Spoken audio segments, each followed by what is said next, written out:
Hello, meze mute, murashima Imana ishimwe kandi ahabwa icyubahiro. Shima Imana ko iduhaye kongera kuramuka, shima Imana ko iduhaye uyu munsi. Rizaba rivuga ngo Uwiteka niwe waremye uyu munsi ngo tuwishimiremo, tuwugenderemo kandi tuwishimiremo. Rero uyu munsi itariki ya 5 z'ukwa 11 2024 ni itariki Imana yaturemeye kugira ngo tuyishimiremo, kandi ni itariki itazagaruka.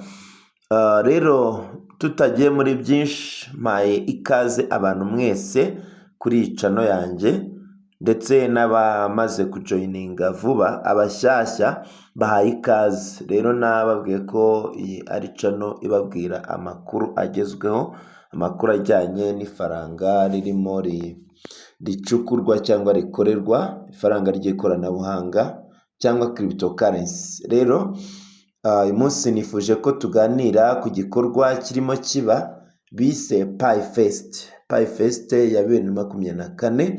ngira ngo umwaka ushize abasanzwe muri Pi murabizi ko habayeho Pifest mu kwa 11. Pifest rero ni igikorwa cyo kugurisha Pi cyangwa kuzicuruza, mu by'ukuri ukazihahisha ku isoko, ukagura ibicuruzwa bitandukanye bitewe n'umucuruzi wemeye kwakira Pi. Noneho uwo mucuruzi yazakira rero akaguha ibicuruzwa ushaka. Rero iyi Pifest yatangiye kuri 29 z'ukwa 10, iri burangire uyu munsi ku itariki 5. Rero mbere yuko tujya muri iyi nkuru, ndagusaba ko wakora subscribe kugira ngo amakuru utazajya uyacikwa, kugira ngo ubutaha amakuru nk'aya uzajye uba mu bambere bayabona. Mukore subscribe kandi no kunzogera kugira ngo notification zose mujye muzibona. Ikindi mukore like ndetse na share. Rero reka twinjire mu nkuru. Anga turi kuri Twitter ya Pi Network. Iyi Twitter yabo bashyizeho inkuru cyangwa bashyizeho amakuru avuga ngo Pifest 2024 ends tomorrow on November 5. Participate before the event ends and help boost and showcase Pi's local commerce utility, developing a major use case of Pi as we work towards our open network goals in 2024. Remember to take a photo at the business you visit and share it on Fireside Forum.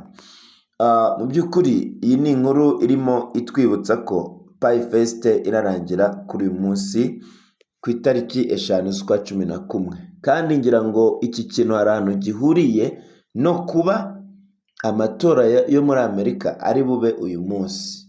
Mu by'ukuri turimo tugana mu gihe gikomeye, mu gihe ifaranga ry'ikoranabuhanga rigiye gukoreshwa cyane, kuko umuyobozi Trump bigaragara ko ariwe ugiye gutorwa kandi yemera aya mafaranga.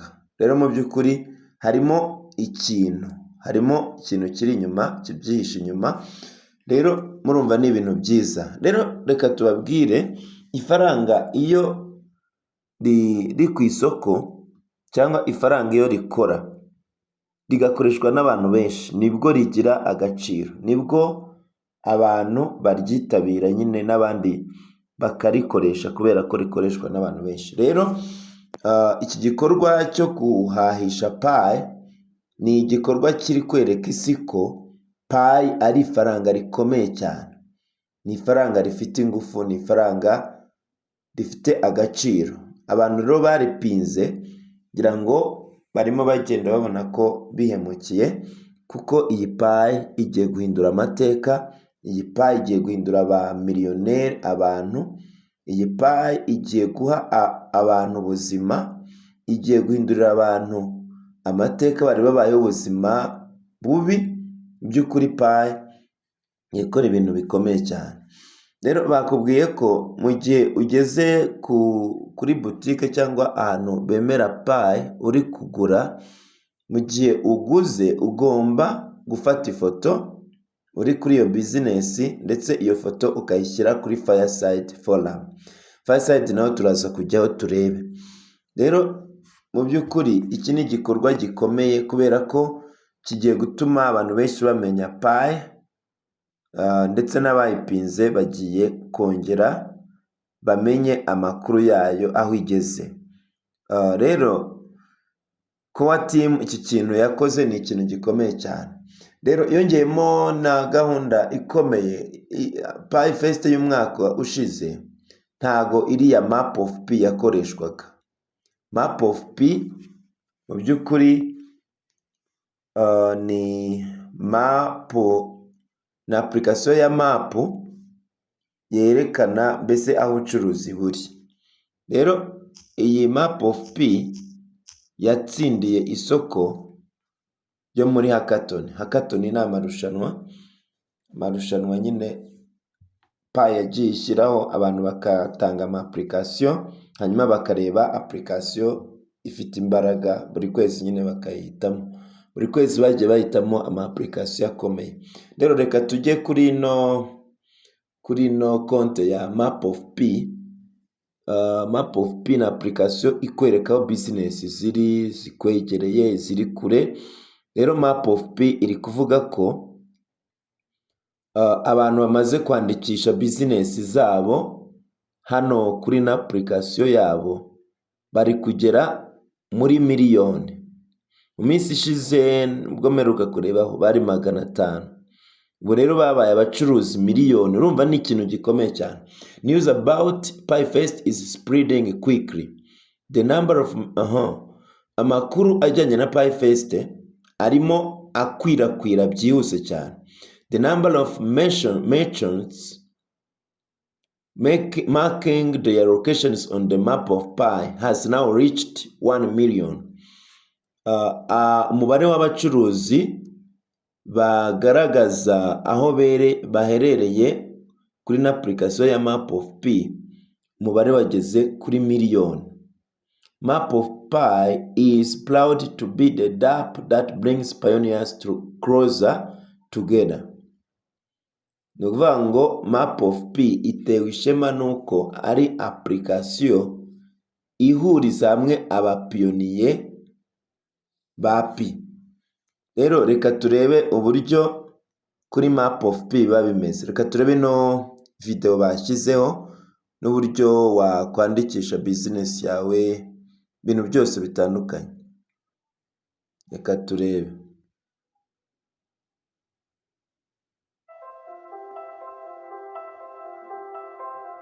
Ngo barayikwereka ukuntu biba bimeze muri na application. Kagenda ureba ahantu hari ikimenyetso cya Pi. Pi ahantu hose bemera kuyakira. Murabona ibihugu bitandukanye byakira Pi. Abacuruzi bari mu bihugu bitandukanye ni benshi cyane rwose, ni benshi. Dore nko muri Philippines, mu Bushinwa bamaze kuhatwereka. Mu by'ukuri Pi yageze ku rundi rwego. Pi ntabwo isanzwe. Abantu bivugisha, dore ni mu Buyapani, Tokyo, umujyi w'Ubuyapani.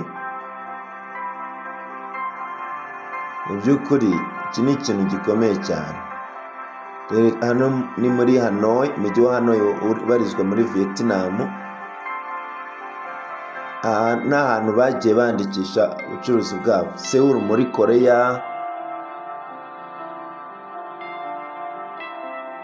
Ni ibintu bidasanzwe, ni ibintu bitari bimenyerewe. Aha ni mu Buhinde, ni New Delhi. Nta faranga ryigeze kubaho rimeze nka Pi, rimeze nka P. Reka rero turebe uburyo wakoresha ino map. Ari video bashyizeho hano. Reka turebe. Ahangaha ugiye guhindura status yawe, wenda warashyizeho inactive cyangwa test, noneho ushyiraho active, bivuga ko nyine uri umucuruzi nyine ubirimo, utari wa wundi uri kugerageza nyine konti hano kuri map of p. Reka turebe. Kandi kuba team yasabye ko abantu bahindura bagashyiraho, bagakora testnet bagashyiraho active. Dore ngaha ukabisevinga noneho bigahita byemera.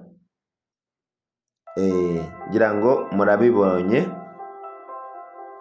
Ujya muri application wandikisha ubucuruzi bwawe, noneho ugashyiraho active seller kuri umucuruzi uri mu kazi. Rero reka turebe n'ubundi. Tugiye kuri Fireside Forum, hariya bagusaba ko ushyira ifoto mu gihe urangije kugura.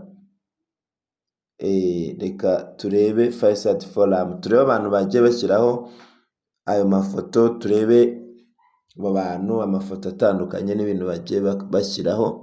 Mu by'ukuri Pifest irimo ikora ibintu bikomeye cyane, ngira ngo murabibona. Ngaba nk'uyu nguyu yemera gucuruza telefone, amalaptop, akishyurwa muri P, murabibona. Uyu mugabo nawe ibutike nawe yemera kwishyurwa muri Pi. By'ukuri ni ibintu bikomeye cyane, ni ibintu bifite ingufu, ni ibintu bikomeye bihambaye cyane. Ahangaha turi muri Fireside. Nawe mu gihe uraba urimo uhaha, waza gufotora noneho ugashyiraho ifoto hano muri Fireside. Waza guflowinga ino channel yitwa Pifest hano muri Fireside. Ngira ngo murabibona. Aba ni abacuruzi n'abantu bagiye bahahisha Pi, rero bagashyiraho amafoto hano. Ni ibintu byiza cyane, byiza cyane, byiza cyane. Ngira ngo abacuruzi muri kugenda mubabona. Pifest ku isi hose iri kuba, ntabwo ari ukuvuga ngo ni ahantu hamwe, n'isi yose. Ngira ngo Pifest y'ubushize murabizi ko yakorewe mu bihugu bigera mu 155, ndetse abacuruzi cyangwa bizinesi zingana n'ibihumbi 21 zikabasha nyine kwitabira iyo Pifest. Ndetse igihugu cyabaye cya mbere cyabaye Indonesia. Indonesia niyo yabaye ya mbere mu guhahisha Pi muri Pifest. Murabona rero ubucuruzi butandukanye burimo bwakira Pi. Rwose ibi ni ibintu byiza cyane, ni ibintu bibereye ijisho, biryoshye, birimo ubwenge bwinshi, biri mu ikoranabuhanga rihambaye. Rero nawe ufite Pi cyangwa utazifite ukareba umuntu uziguha ukazamwishyura, kandi ukubahiriza kiriya giciro cya GCV ku batakizi ni ariya amadolari angana n'ibihumbi 314,159, ariyo nyine angana na P imwe. Rero nayo ngayo tuba tuvuga. Mana rwose ikomeze ibafashe, ikomeze ibashyigikire. Aha ngaha niho amateka agiye guhindukira. Umuntu wese wamenye Pi ni umuherwe, ni umuntu uhambaye, ni umuntu ugiye guhindura ubuzima bw'igihugu aturukamo, yavukiyemo, guhindura ubuzima bw'umuryango. Burya ngo buri muryango uba ufite umuntu uca ingoyi y'ubukene cyangwa uca ubukene muri uwo muryango. Rero nifuza ko uba uwo muntu aba ari wowe. Aha rero ni kuri Pifest turimo tugenda tureba uko bimeze. Channel ya Pifest iri muri Fireside. Reka noneho tujye kuri map of P, iriya application ya map of P. Turebe noneho uburyo ushobora gushaka, bahise bansaba no kumayininga, ushobora gushaka business wenda runaka ikwegereye. Ahangaha rero Pifest map of P tuyigezemo. Reka noneho dushakishe business, kugira ngo urascroll ugenda uzuminga ukareba business nyine ikwegereye. Ahangaha tugiye ku mugabane wa Afurika, reka noneho tuzane u Rwanda rwacu ndetse n'u Burundi, uzi ko hari n'abarundi bareba ino channel. Rero mu Rwanda murabona ndahazanye, bivuga ngo ugenda uzuminga none ukareba ahantu hari iriya logo ya Pi network. Noneho ukaba wakanda wenda aho ngaho. Murabona noneho hano ndi muri Kigali, dore abantu bagiye bandikisha business zabo, abantu bari ahantu hatandukanye. Ngira ngo uku niko washaka business ikwegereye, kugira ngo umenye abacuruzi bari hafi bemera kwakira Pi. Rero iyo uzuminze iyo logo ukabona ahantu iri, ukareba mbese location y'ahantu iri, uhita ukanda kuri iyo logo noneho ukareba ibikurikiraho. Reka mbaye nk'urugero,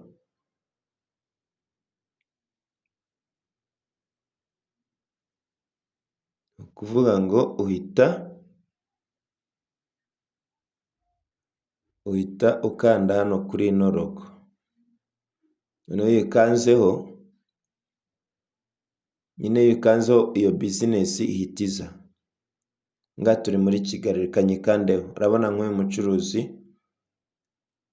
witwa gutya, ugahita ukanda kuri buy. Uyu nguyu yitwa Isheja 10, gutwara imodoka tuvuye Kigali tujya Rusizi 200,000. Ahantu ari ni Kigali Nyarugenge. Uyu ni umucuruzi ufite imodoka, atwara nyine abantu. Rero reka turebe nimero ye ngiyi, noneho na email ushatse wanamwandikira kuri email. Rero nguyu kandi ni active, ntabwo ari test cyangwa inactive. Uyu nguyu ngira ngo urabona ko ahereye hano i Kigali. Ushaka rero kumuvugisha wamwandikira cyangwa ukamuhamagara, kugira ngo murabona business uko ugenda uyibona. Cyangwa nanone ugahita wandika hano muri search, ukandikamo wenda business ushaka. Reka mbere ku buryo ushobora kuyishaka. Ni ukuvuga ngo urabona muri no search button,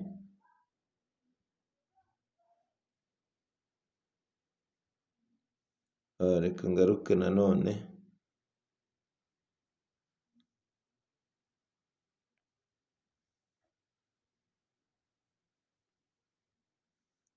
Ni ukuvuga ngo rero ni hano ugenda ureba.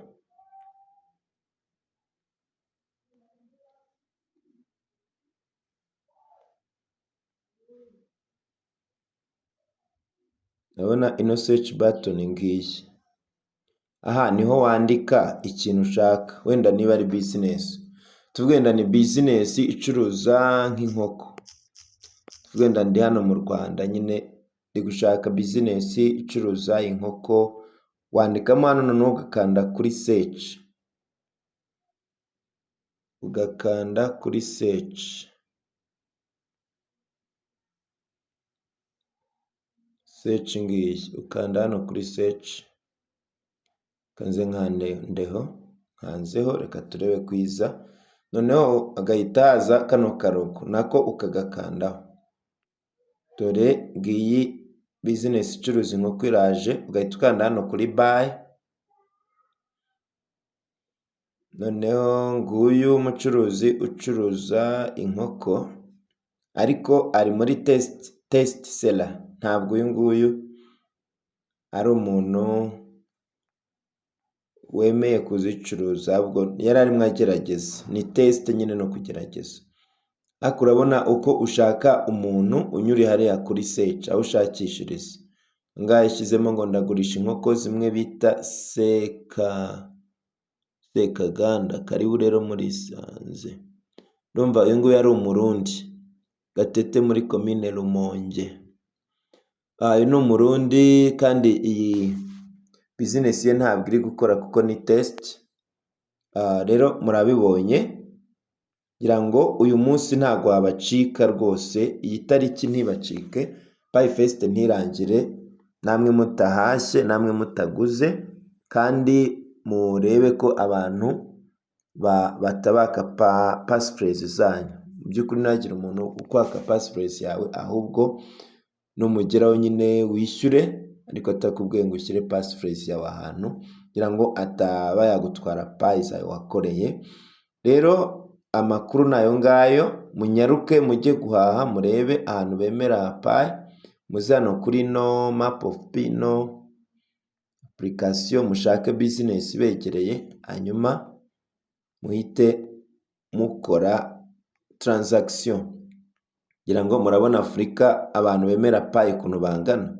Ariko nk'umuntu uvuga ngo payi ngo ni igicupuri, payi ngo ni ubutekamitwe, bukoko nta so n'abafite. Ngira ngo murabona isi yose payi yayigezemo. Urabona aha ngaha turi muri Afurika, reka turebe. Hano mu Burayi naho payi barazemera, singizi koko. Dore na hano muri Espagne rwose, Portugal, hano muri Irlande, ahantu henshi, mu Bwongereza, dore ngaha United Kingdom, singizi logo za payi. By'ukuri nta muntu ukwiriye kuguca intege ngo agushuke. Dore hano tuhageze muri Aziya, reba abantu bemera payi ukuntu bangana, reba bano bacuruzi. Ngira ngo muribuka ko batubwiye ko babaye miliyoni, abantu miliyoni bemera kwakira payi, abacuruzi. Rero ntihagire umuntu uguca intege, ahubwo ni uko batari bavuza ifirimbi ya nyuma ngo iri faranga rijye ku isoko. Ariko payi rwose yubatse isoko, yubatse project neza, ibintu bimeze neza cyane. Ahubwo mu minsi iri imbere baraba batubaza amakuru, baraba batubaza ko ibintu bimeze nk'abantu b'abapiyoniye. Rero murakoze cyane, reka tugarukire aha ngaha. Imana ibahe umugisha, uyu munsi nturangire mutagiye guhaha. Ciao ciao.